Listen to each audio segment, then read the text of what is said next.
Hello friends, तो कैसे हैं आप लोग। उम्मीद करते हैं कि आप लोग मस्त होंगे। तो यदि आप भी 2026 में इंटर का एग्ज़ाम देने वाले हैं तो आप लोगों के लिए यह वीडियो काफ़ी महत्वपूर्ण होने वाला है, क्योंकि आज के इस क्लास में हम लोग class 12th chemistry chapter number 1 जिसका नाम है ठोस अवस्था। ठोस अवस्था को इंग्लिश में बोलते हैं सॉलिड स्टेट। तो इस क्लास में हम लोग सॉलिड स्टेट का वन शॉट देखने वाले हैं। ठीक है, वन शॉट का मतलब होता है कि इस चैप्टर में शुरू से लेकर अंत तक जितना भी टॉपिक है और जितना भी क्वेश्चन आंसर है उसको एक क्लास में देखना है, एक क्लास में कवर करना है, उसी को बोलते हैं वन शॉट। तो इस क्लास में हम लोग चैप्टर नंबर 1 केमिस्ट्री का ठोस अवस्था जिसका नाम है ठोस अवस्था का वन शॉट देखने वाले हैं। ठीक है, इस क्लास में हम लोग इस चैप्टर को कंप्लीट करेंगे एक ही क्लास में। यह क्लास हम लोगों का लगभग 1 घंटा से अधिक चलेगा। ठीक है, लगातार 1 घंटा से अधिक चलेगा। तो आप लोग इस वीडियो के लास्ट तक बने रहिएगा, जिससे हम लोग एक ही क्लास में फर्स्ट चैप्टर को कंप्लीट करेंगे और साथ ही साथ इसका हम PDF भी देने वाले हैं आप लोगों को बिल्कुल फ्री में। तो वीडियो के लास्ट तक बने रहिएगा, जिससे आप लोगों को सारा टॉपिक क्लियर होता चलेगा। और साथ ही साथ हम वीडियो के लास्ट में बताएंगे कि इसका पैनल PDF और इसका हैंड रिटन नोट्स आपको कहाँ पर मिलेगा। तो अगर आप लोग इस चैनल पर नए हैं तो चैनल को सब्सक्राइब कर दीजिए, और साथ ही साथ जितने भी स्टूडेंट 2026 में इंटर का एग्ज़ाम देने वाले हैं उन लोगों के पास इस वीडियो को शेयर कर दीजिए, ताकि वह भी इस क्लास को देख सके और इस PDF को ले सके और आसानी से अपनी तैयारी कर सके। तो चलिए हम लोग वीडियो को स्टार्ट करते हैं और शुरू से देखते हैं इस चैप्टर को। इस चैप्टर में सबसे पहला हम लोग का टॉपिक आता है ठोस। ठीक है, इस चैप्टर का नाम है ठोस अवस्था, जिसे ठोस अवस्था को इंग्लिश में बोलते हैं सॉलिड स्टेट। तो इसमें सबसे पहले हम लोग ठोस को देखेंगे कि आखिर ठोस क्या होता है। ठीक है, तो सबसे पहले आप लोग देख लीजिए ठोस क्या होता है। ठोस को इंग्लिश में सॉलिड बोलते हैं। तो ठोस पदार्थ की वह अवस्था जिसका आयतन और आकृति दोनों निश्चित हो, उसे ठोस कहते हैं। ठीक है, मतलब पदार्थ की वह अवस्था जिसका आयतन और आकृति दोनों निश्चित हो, उसे ठोस कहते हैं, तथा इस अवस्था को ठोस अवस्था के नाम से जाना जाता है। जैसे में आप लोग देख लीजिए, यहाँ पर एग्जाम्पल में दिया हुआ है, नोटबुक हो गया, नोटबुक आप लोगों का ठोस है। चेयर हो गया ठोस है, बोर्ड हो गया ठोस है, पेन हो गया ठोस है, ईंट ठोस है, जिस कॉपी पर आप लोग लिख रहे हैं वह ठोस है, जिस कुर्सी पर आप लोग बैठकर पढ़ाई कर रहे हैं वह कुर्सी आप लोग का ठोस है। ठीक है, तो यह था हम लोग का ठोस के कुछ एग्जाम्पल्स। ठीक है, अब आगे हम लोग देखेंगे ठोस के गुण, यानी ठोस के विशेषता, ठोस के क्या क्या गुण हैं, प्रॉपर्टीज ऑफ सॉलिड। ठीक है, इसको इंग्लिश में बोलते हैं। तो ठोस के गुण में सबसे पहला ठोस का गुण होता है, ठोस का आयतन और आकृति दोनों क्या होता है, निश्चित होता है। यह ठोस का डिफिनीशन हो गया। तो सबसे पहले इसके गुण में हम लोग इसका डिफिनीशन लिख देंगे कि ठोस का आयतन और आकृति दोनों निश्चित होता है। और दूसरा यहाँ पर है ठोस असंपीड्य। असंपीड्य मतलब होता है दबाना। ठोस असंपीड्य होते हैं, यानी ठोस को जब हम लोग दबाएंगे तो वह नहीं दबेगा। ठीक है, यदि कोई पदार्थ नहीं दबता है तो उसको असंपीड्य के नाम से जाना जाता है, और यदि कोई पदार्थ दबता है दबाने पर उसे संपीड्य के नाम से जानते हैं। तीसरा इसका गुण है यह कठोर होते हैं। ठीक है, ठोस क्या होते हैं, ठोस कठोर होते हैं। इसका चौथा विशेषता है इसका गलनांक और क्वथनांक उच्च होता है। 5वां नंबर इसका विशेषता में है इसमें आघातवर्ध्यता, तन्यता तथा भंगुरता का गुण पाया जाता है ठोस में। ठीक है, अगला है 6ठा नंबर, ठोस का घनत्व उच्च होता है। ठीक है, ठोस का घनत्व जो होता है वह उच्च होता है। अब अगला टॉपिक हम लोग का आता है ठोस के प्रकार, टाइप्स ऑफ सॉलिड, यानी ठोस कितने प्रकार के होते हैं। तो यहाँ पर आप लोग देख लीजिए, घटक कणों के अवस्था के कणों के आधार पर ठोस 2 प्रकार के होते हैं। ठीक है, ठोस कितने प्रकार के होते हैं मुख्य रूप से, तो ठोस मुख्य रूप से 2 प्रकार के होते हैं, जिसमें इसका पहला प्रकार है क्रिस्टलीय ठोस और दूसरा है अक्रिस्टलीय ठोस। यानी क्रिस्टलाइन सॉलिड और एमार्फस सॉलिड। ठीक है, तो इसमें सबसे पहले हम लोग क्रिस्टलीय ठोस को देखेंगे, उसके बाद हम लोग अक्रिस्टलीय ठोस के देखेंगे और फिर इसके प्रकार को हम लोग देखेंगे। तो चलिए हम लोग आगे बढ़ते हैं। इतना आप लोग का क्लियर हो गया, आप लोग कमेंट बॉक्स में बता दीजिए। और इस पीडीएफ को हम लास्ट में बताएंगे कि इस पीडीएफ को कहाँ पर मिलेगा। आप लोग को बिल्कुल फ्री में हम लोग इस पीडीएफ को देंगे। ठीक है, तो चलिए हम लोग आगे बढ़ते हैं। सबसे पहले हम लोग देखेंगे क्रिस्टलीय ठोस यानी क्रिस्टलाइन सॉलिड। क्रिस्टलाइन सॉलिड क्या होता है, तो यहाँ पर आप लोग देख लीजिए, वैसा ठोस जिसके अवयविक कण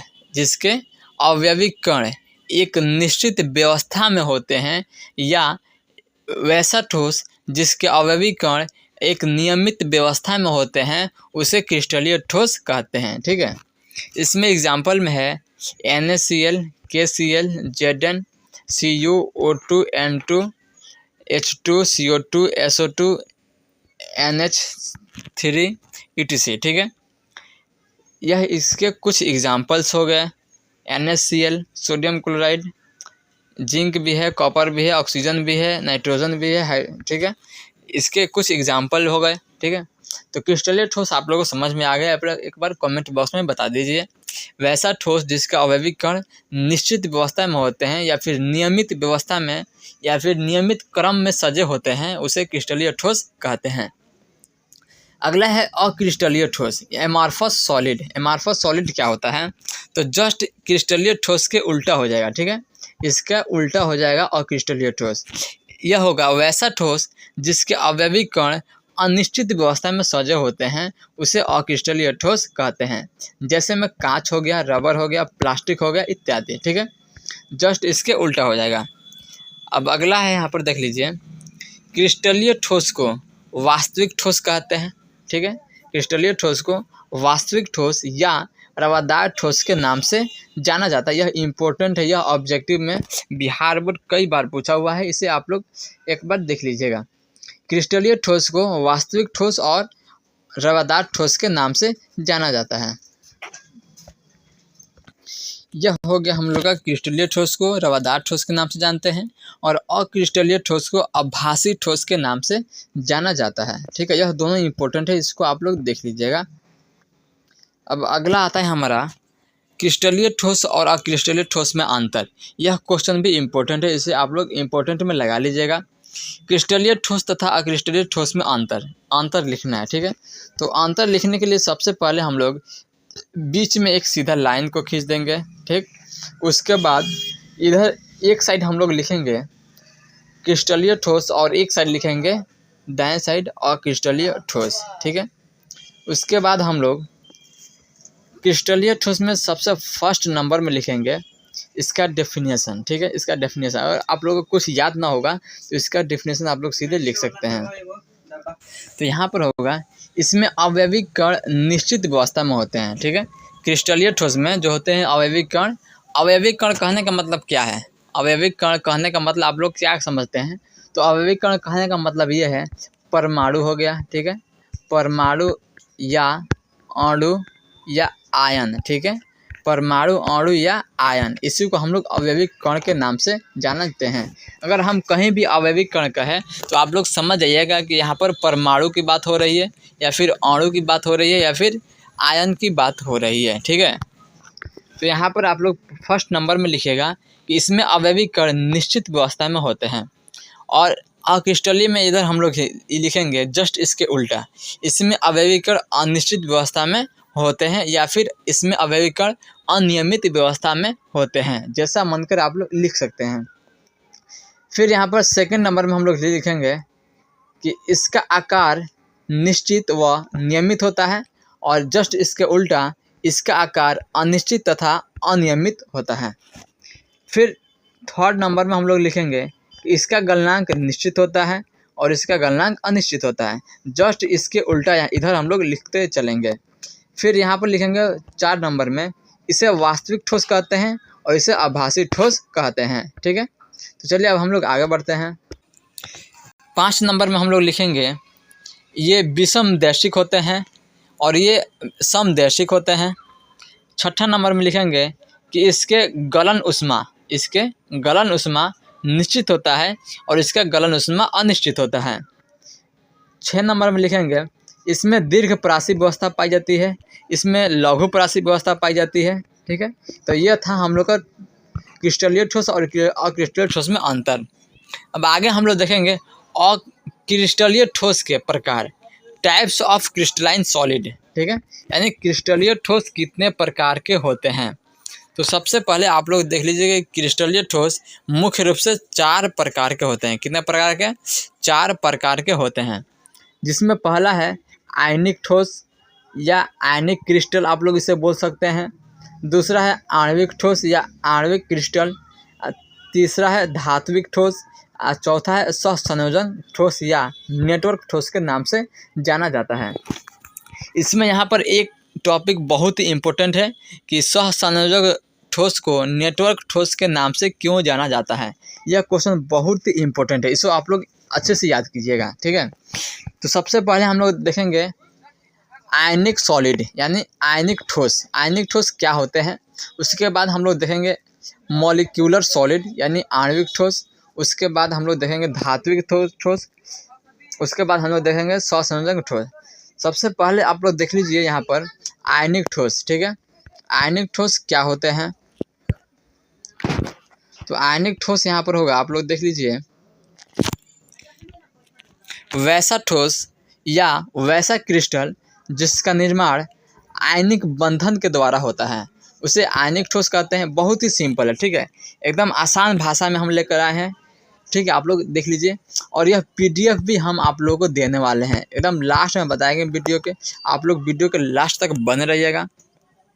वैसा ठोस जिसका निर्माण आयनिक बंधन के द्वारा होता है, उसे आयनिक ठोस कहते हैं। आप लोग क्लास में ही याद कर लीजिएगा। ठीक है, ऐसा हम इसमें बहुत ही सिंपल लेकर आए हैं। इसका डेफिनेशन आप लोगों को क्लास में ही याद हो जाएगा, आप लोगों को कॉपी में नोट करने की ज़रूरत नहीं है। ठीक है, हम क्लास में आप लोग को याद करा देंगे, यह मेरी गारंटी है। तो आयनिक ठोस में जो होता है, इसमें इसमें ठोस का निर्माण जो होता है वह आयनिक बंधन के द्वारा होता है।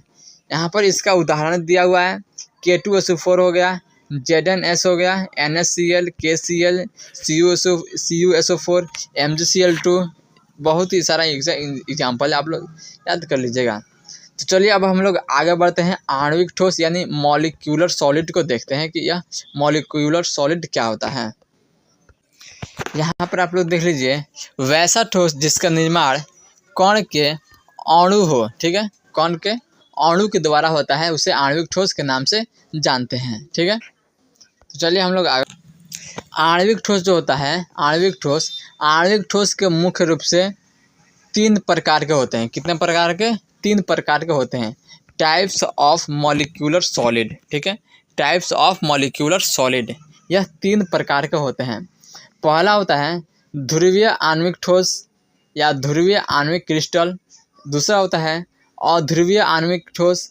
तीसरा होता है हाइड्रोजन आबंधन आणविक ठोस। ठीक है, polar molecular solid, non polar molecular solid और हाइड्रोजन बॉन्डेड मॉलिक्यूलर सॉलिड। ठीक है, इसमें सबसे पहले हम लोग ध्रुवीय आणविक ठोस को देखेंगे। आप लोग यहाँ पर देख लीजिए, ध्रुवीय आणविक ठोस पोलर मॉलिक्यूलर सॉलिड क्या होता है। तो वैसा ठोस या फिर वैसा क्रिस्टल जिसका निर्माण सहसंयोजक बंधन के द्वारा होता है, उसे ध्रुवीय आणविक ठोस के नाम से जानते हैं। जैसे में NaCl हो गया, CO2 हो गया, SO2 हो गया, etc। ठीक है, तो ध्रुवीय आणविक ठोस में जो होता है, इसमें किसी ठोस का निर्माण जो होता है वह सहसंयोजक बंधन के द्वारा होता है, उसको ध्रुवीय आणविक ठोस के नाम से जानते हैं। ठीक है, तो चलिए अब हम लोग आगे बढ़ते हैं, अध्रुवीय आणविक ठोस को देखते हैं, यानी नॉन पोलर मॉलिक्यूलर सॉलिड को देखते हैं। यहाँ पर आप लोग देख लीजिए, अध्रुवीय आणविक ठोस नॉन पोलर मॉलिक्यूलर सॉलिड क्या होता है। तो वैसा ठोस जिसका निर्माण अध्रुवीय सहसंयोजक बंधन के द्वारा होता है, उससे अध्रुवीय आणविक ठोस कहते हैं। ठीक है, इसमें जो ठोस का निर्माण होगा ना, वह अध्रुवीय सहसंयोजक बंधन के द्वारा होगा। ठीक है, जैसे में H2 हो गया, Cl2 हो गया, Br2 हो गया, I2 हो गया, N2 हो गया, O2 हो गया, बहुत सारा ऐसा एग्जाम्पल है। ठीक है, तो चलिए अब हम लोग आगे बढ़ते हैं। अगला आप लोग देख लीजिए, हाइड्रोजन आबंधन आणविक ठोस। हाइड्रोजन बॉन्डेड मॉलिक्यूलर सॉलिड क्या होता है? ठीक है, तो वैसा ठोस जिसका निर्माण हाइड्रोजन बंधन के द्वारा होता है। क्या? हाइड्रोजन बंधन के द्वारा होता है, उसे हाइड्रोजन बंधन आणविक ठोस कहते हैं। जैसे में H2 हो गया, NH4 हो गया, HF हो गया। ठीक है, यहाँ पर आप लोग देख लीजिए H2O का हाइड्रोजन बॉन्डेड कैसे सजाया जाता है। सबसे पहले हम लोग यहाँ पर हाइड्रोजन एक ले लिए। ठीक है, उसके बाद यहाँ पर एक बॉन्डेड हो गया। ठीक है, उसके बाद यहाँ पर ऑक्सीजन हो गया। ठीक है, यह जल का हो गया। ठीक है, फिर यहाँ पर बॉन्डेड लगा के हाइड्रोजन, फिर बॉन्डेड, फिर ऑक्सीजन, फिर बॉन्डेड यह चला जाएगा। ठीक है, तो इसमें जो यह बॉन्डेड लग रहा है ना, यह बॉन्डेड ही है। ये जो बॉन्डेड लग रहा है यह, इसी को हम लोग बोलते हैं हाइड्रोजन बॉन्डेड। ठीक है, यहाँ पर आप लोग को एग्जाम्पल में दिया गया है और सजाया गया है, आप लोग देख लीजिए। इसी डॉटेड लाइन को, यह जो डॉटेड लाइन है, यह डॉटेड लाइन, इसी को हम लोग हाइड्रोजन बॉन्डेड के नाम से जानते हैं। अगला है हमारा धात्विक ठोस, धात्विक ठोस। ठीक है, कि धात्विक ठोस क्या होता है? तो वैसा ठोस जिसका निर्माण धात्विक बंधन के द्वारा होता है। किसके द्वारा? धात्विक बंधन के द्वारा होता है, उसे धात्विक ठोस के नाम से जानते हैं। ठीक है, यानी वैसा ठोस जिसका निर्माण धात्विक बंधन के द्वारा होता है, धात्विक ठोस कहलाता है। जैसे में Au हो गया, Hg हो गया, Cu हो गया, Fe हो गया, Al हो गया, Zn हो गया, Pb हो गया इत्यादि। ठीक है, यहाँ पर धात्विक ठोस की कुछ विशेषता है, आप लोग देख लीजिए कि धात्विक ठोस जो होता है यह कठोर होता है। क्या होता है? कठोर होता है। यह विद्युत तथा ऊष्मा का सुचालक होता है। इसका गलनांक तथा क्वथनांक उच्च होता है। इसमें धात्विक या ध्वनि का गुण पाया जाता है। इसमें आघात वर्धता तथा तन्यता का गुण पाया जाता है। यह धात्विक ठोस के कुछ विशेषता थे। चलिए अगला टॉपिक हम लोग देखते हैं। यह टॉपिक बहुत ही महत्वपूर्ण है। ठीक है, इसको आप लोग VBI में लगा लीजिएगा। सहसंयोजक ठोस, सहसंयोजन ठोस या नेटवर्क ठोस, कोवैलेंट सॉलिड। ठीक है, सहसंयोजक ठोस क्या होता है? तो वैसा ठोस जिसका निर्माण सहसंयोजक नेटवर्क के द्वारा होता है। किसके द्वारा? इसमें जो होगा, किसी ठोस का निर्माण सहसंयोजन नेटवर्क के द्वारा होगा, उसी को हम लोग सहसंयोजक ठोस के नाम से जानते हैं। जैसे में हीरा हो गया, ग्रेफाइट हो गया, क्वार्ट्ज हो गया। यह कुछ इसके कुछ एग्जाम्पल थे। यहाँ पर देख लीजिए, हमने ग्रेफाइट का फिगर बना दिया है। कितना बेहतर बना है देख लीजिए आप लोग, बहुत ही सुंदर बना है। इसको आप लोग अपने कॉपी में बना सकते हैं। ठीक है, यह ग्रेफाइट के फिगर है।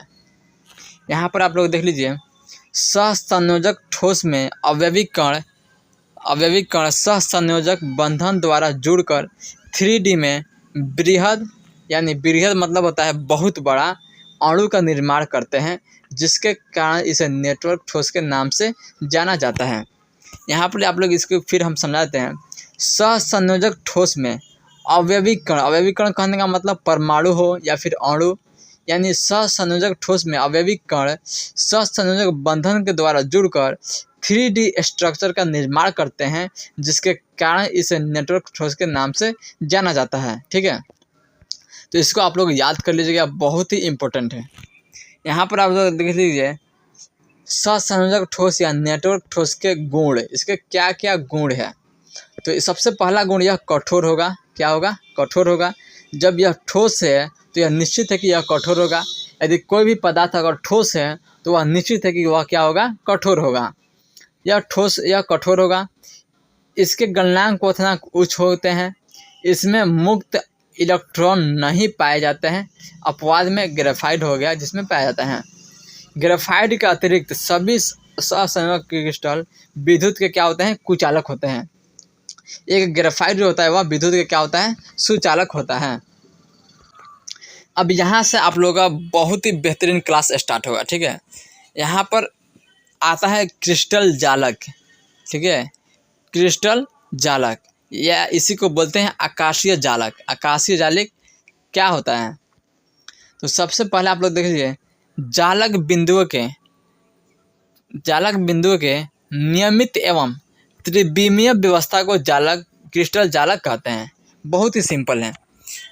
जालक बिंदुओं के नियमित एवं त्रिविमीय व्यवस्था को क्रिस्टल जालक कहते हैं। यह क्रिस्टल जालक का फिगर बना है, बहुत ही सिंपल यह फिगर बनाना है, ठीक है। और कितना खूबसूरत बनाए हैं आप लोग देख लीजिए। इसको आप लोग स्क्रीनशॉट ले लीजिए और इसको प्रिंट आउट करवा कर अपने कॉपी में क्या कीजिएगा, चिपका लीजिएगा और इसे अच्छे से प्रैक्टिस कर लीजिएगा। यह आप लोग का क्रिस्टल जालक बनाने का एकदम बेहतरीन आना चाहिए, क्योंकि यह क्रिस्टल जालक एग्जाम में बार बार पूछता है, ठीक है। सबसे पहले यहाँ पर हम लोग देखेंगे केवल 14 त्रिविमीय जालक संभव है, जिन्हें ब्रेवे जालक कहते हैं, ठीक है।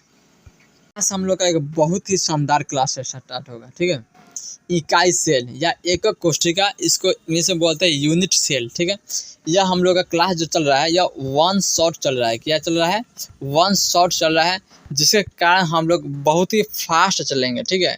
पूरा डीपली में हम लोग नहीं जाएंगे, नहीं तो टाइम बहुत ही ज़्यादा लग जाएगा और टॉपिक हम लोग का बाकी रह जाएगा, क्योंकि यह चैप्टर बहुत ही बड़ा है, ठीक है। केमिस्ट्री का सबसे बड़ा चैप्टर यही है, तो इसको हम लोग को बहुत ही जल्दी कंप्लीट करना है। यहाँ पर देख लीजिए इकाई सेल क्या होता है। तो क्रिस्टल जालक का वह सबसे छोटा भाग जो बार बार पुनरावर्तित होकर एक संपूर्ण क्रिस्टल का निर्माण करता है, इकाई सेल कहलाता है। इसको हम शॉर्टकट में आप लोग को बता देते हैं। क्रिस्टल जालक का सबसे लघु भाग, क्रिस्टल जालक का सबसे लघु भाग जो बार बार पुनरावर्तित होकर, ठीक है, जो बार बार पुनरावर्तित होकर एक संपूर्ण या एक बड़ा क्रिस्टल का निर्माण करता है, उसको हम लोग इकाई सेल के नाम से जानते हैं। इकाई सेल का यहाँ पर फिगर बना हुआ है, आप लोग देख लीजिए। यह फिगर आप लोग बना लीजिएगा, बहुत ही सिंपल है फिगर बनाना, ठीक है। आप लोग देख लीजिए फिगर, ठीक है। इसके 8 कोनों पर क्रिस्टल ऐसे होंगे, ठीक है, अवयवी कण होंगे, ठीक है।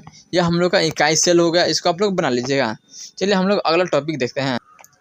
अगला टॉपिक है इकाई सेल का पैरामीटर या प्रचाल।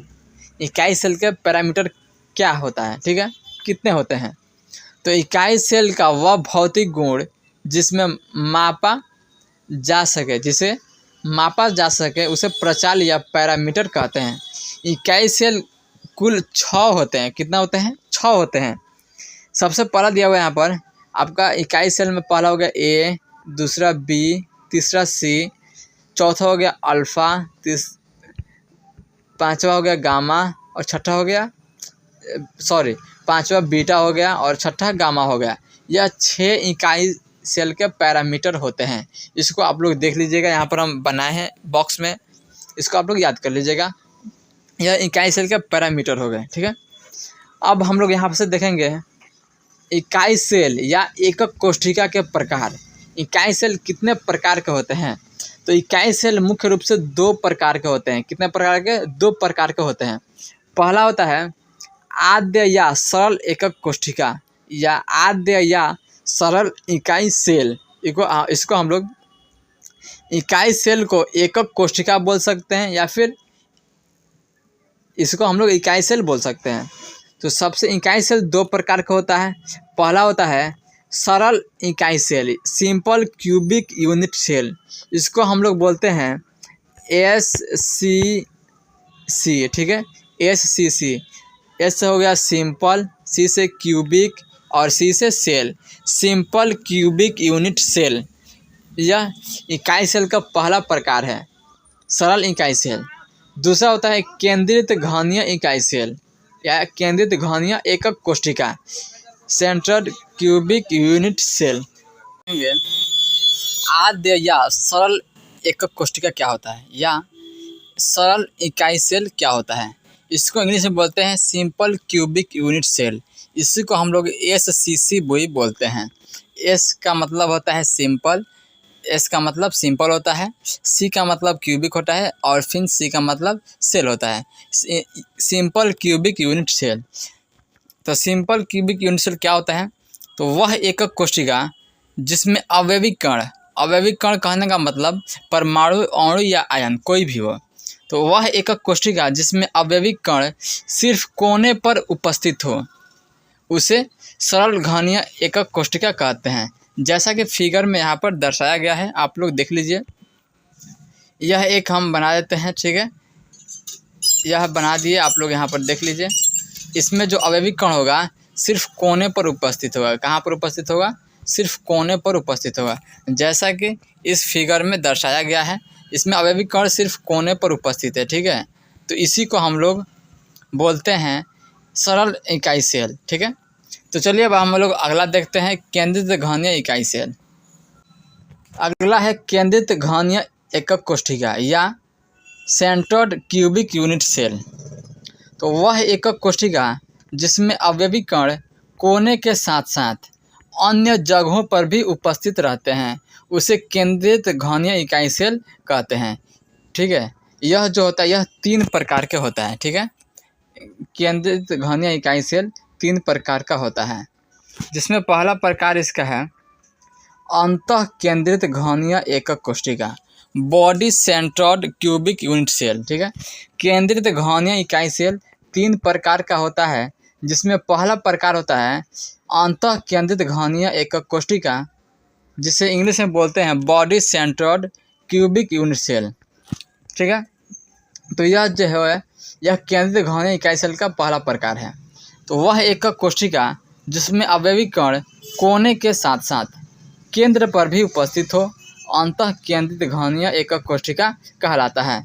जैसा कि यहाँ पर फिगर में दर्शाया गया है, इसमें कह रहा है डिफिनीशन में, वह इकाई सेल जिसमें अवयवी कण कोने के साथ साथ या कोने के 8 कोने के साथ साथ अवयवी कण केंद्र पर भी उपस्थित रहता है, यह इसका केंद्र हो गया। तो यहाँ पर केंद्र पर उपस्थित है, तो इसी को हम लोग अंतः केंद्रित घनीय एकक कोशिका कहते हैं, या इसको हम लोग BCC भी कहते हैं, body centred cubic unit cell भी कहते हैं।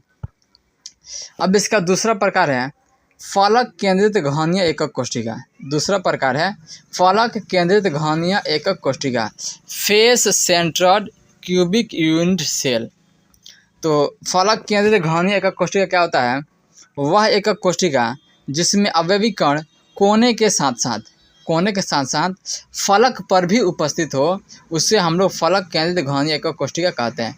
इसमें जो अवयवी कण होगा वह 8 कोने के साथ साथ, ठीक है, 8 कोने के साथ साथ प्रत्येक फलक पर भी उपस्थित रहेगा, ठीक है, जैसा कि यहाँ पर फिगर में है। इसे हम लोग FCC भी कहते हैं, ठीक है। तो चलिए अब हम लोग अगला देखते हैं, तीसरा नंबर इसका प्रकार है अंत्य केंद्रित घनीय एकक कोशिका। अंत्य केंद्रित घनीय एकक कोशिका end centred cubic unit cell. तो वह एकक कोशिका जिसमें अवयवी कण प्रत्येक कोना के साथ साथ 2 विपरीत फलकों पर भी उपस्थित हो, अंत्य केंद्रित घनीय एकक कोशिका कहलाता है। इसमें जो अवयवी कण होगा वह प्रत्येक कोना के साथ साथ 2 विपरीत फलक पर भी उपस्थित होगा, जैसा कि अगर यहाँ पर रखते हैं तो यहाँ पर होगा, ठीक है, अगर हम लोग यहाँ पर ना रखते हैं तो यहाँ पर होगा, तो यहाँ पर होगा, ठीक है, यानी 2 विपरीत होगा, एक दूसरे के उल्टा होगा, ठीक है। तो आज का क्लास आप लोगों को कैसा लगा एक बार कमेंट बॉक्स में बता दीजिए, ठीक है। और ऐसे ही वीडियो देखने के लिए ऑल चैप्टर का 1 शॉट के माध्यम से हम आप लोगों को प्रोवाइड करा देंगे, ठीक है। तो अब हम लोग को बता दें कि यह PDF आप लोगों को कहाँ पर मिलेगा, ठीक है। आप लोग बहुत ही बेसब्री से इंतज़ार कर रहे होंगे PDF कहाँ पर मिलेगा। तो PDF लेने के लिए आप लोग इस वीडियो के डिस्क्रिप्शन बॉक्स में व्हाट्सअप ग्रुप का लिंक है, ठीक है, व्हाट्सअप चैनल का लिंक है, वहाँ से आप लोग व्हाट्सअप चैनल में ज्वाइन हो जाइए। उस व्हाट्सअप चैनल में हम PDF को डाल देंगे, व्हाट्सअप ग्रुप में PDF को डाल देंगे, वहाँ से आप लोग ले सकते हैं। अगर आप लोग को व्हाट्सअप चैनल में जुड़ने में कोई प्रॉब्लम आ रहा हो तो आप लोग हमारे नंबर पर मैसेज कर सकते हैं, हम वहाँ से आप लोग को दे देंगे, ठीक है। 92 62 31 40 85 इस नंबर पर आप लोग मैसेज कीजिएगा, हम आप लोग को इस पूरा ऑल चैप्टर का, ठीक है, ऑल चैप्टर का हम PDF दे देंगे, हैंड रिटेन नोट्स। तो चलिए अब नेक्स्ट क्लास में मिलते हैं।